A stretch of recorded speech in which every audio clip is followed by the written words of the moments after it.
Okay, nagharong na.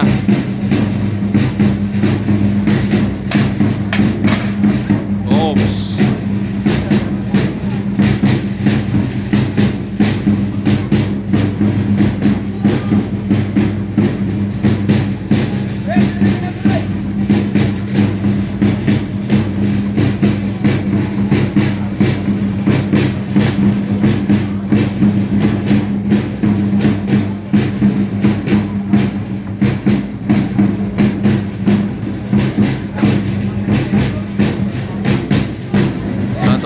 Karon Krisar, pwede na gimong putlon para sa commercial Krisar ha. Pwede na musugod si Lee sa iyang newscast karong taon no. Magbadayon lang ko dire sa ako ang coverage sa FB o yun man dire sa ato ang YouTube. Salamat kayo Krisar.